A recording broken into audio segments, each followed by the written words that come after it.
దేశంలో మూడోసారి అధికారంలోకి వచ్చిన నరేంద్ర మోడీ ప్రభుత్వం మత విద్వేషాలను రెచ్చగొడుతుందని ప్రజల్లో చీలిక తీసుకువస్తూ మతతత్వ రాజకీయాలను పెంచి పోషిస్తుందని సిపిఐ ఎంఎల్ లిబరేషన్ రాష్ట్ర కార్యదర్శి మామిండ్ల రమేష్ రాజు అన్నారు. జిల్లా కేంద్రంలోని తెలంగాణ సింగరేణి ఉద్యోగుల సంఘం కార్యాలయంలో జరిగిన సిపిఐ ఎంఎల్ లిబరేషన్ జిల్లా సదస్సుకు పార్టీ జిల్లా కార్యదర్శి మారపల్లి మల్లేష్ అధ్యక్షత వహించారు. ఈరోజు భూపాలపల్లికి సంబంధించింది కానీ ఈ రాష్ట్రంలో 4 జిల్లాల్లో ఈ సింగరేణికి సంబంధించిన కార్మికులు దాదాపు 60,000 మంది పనిచేస్తున్నారు. కొన్ని ఇప్పుడున్నటువంటి బ్లాకులు కూడా ఆదాని ఇలాంటి వాళ్లకు ఉపయోగపడడం కోసం కేంద్ర ప్రభుత్వం ప్రయత్నం చేస్తూ ఉంది. దాన్ని కాపాడుకోవాల్సిన అవసరం ఈరోజు అన్ని సింగరేణిలో ఉన్న అన్ని యూనియన్ల మీద ఒక బాధ్యతగా ఉంది.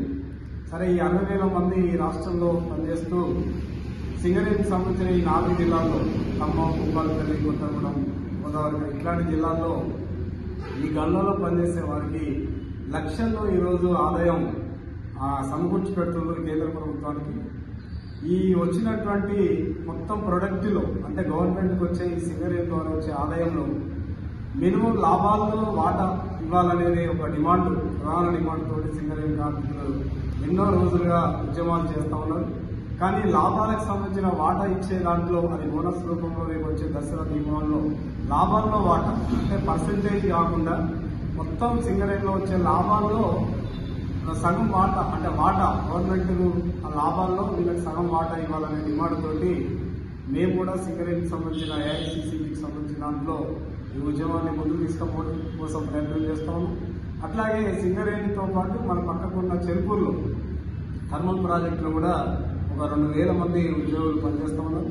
అట్లాగే సింగరేణిలో 4,000 మంది పర్మనెంట్ ఉద్యోగులతో పాటు ఒక 1,000-1,500 మంది చాలా వివిధ విభాగాల్లో అంటే స్వీపర్స్గా, క్యాజువల్గా, అట్లాగే సెక్యూరిటీ గార్డ్గా ఇంకా రకరకాల విభాగాల్లో అవుట్సోర్సింగ్ పద్ధతిలో పనిచేస్తూ ఉన్నారు. ఈ అవుట్సోర్సింగ్ కార్మికులకు కనీస వేతనం చట్టం అనేది ఈరోజు రాష్ట్ర ప్రభుత్వంలో ఉంది. కనీసం 24,000 వాళ్ళకు ఇవ్వాలనేది ఒక చట్టం ఉంది. అట్లాగే ఈఎస్ఐ, పిఎఫ్, బోనస్, అట్లాగే గ్రాట్యుటీ లాంటి చట్టాలు ఉన్నాయి. కానీ ఎక్కడ కూడా ఈ అవుట్సోర్సింగ్ సంబంధించిన కార్మికులకు ఏజెన్సీలు అట్లాగే ప్రభుత్వ అధికారులు కుమ్మక్కై వాళ్ళకు వచ్చే జీతంలో కూడా కమిషన్ తీసుకుంటూ వాళ్ళకి కేవలం నామమాత్ర జీతాలు 12,000 దాకా 8,000, 12,000కు మించి ఎక్కడ ఇవ్వట్లేదు.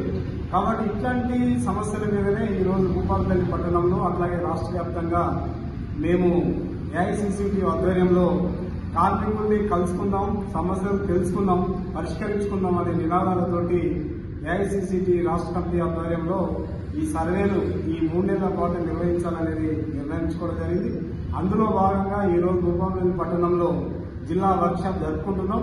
ఈ వర్క్షాప్ లో టీములుగా విభజన చేసి దాదాపు 60 రోజుల కాలం పాటు అంటే అక్టోబర్ 1 నుండి నవంబర్ 30 వరకు ఈ సమస్యలు అంటే కార్మికులు ఎదుర్కొన్నటువంటి సమస్యలన్నింటి మీద సర్వేల ద్వారా తెలుసుకొని ఆ సమస్యల మీద ఈ ప్రభుత్వం దృష్టికి తీసుకుపోయి రాబోయే కాలంలో ఉద్యమాలు నిర్వహించడం కోసం ఈ క్యాంపెయిన్ నిర్వహిస్తున్నాం.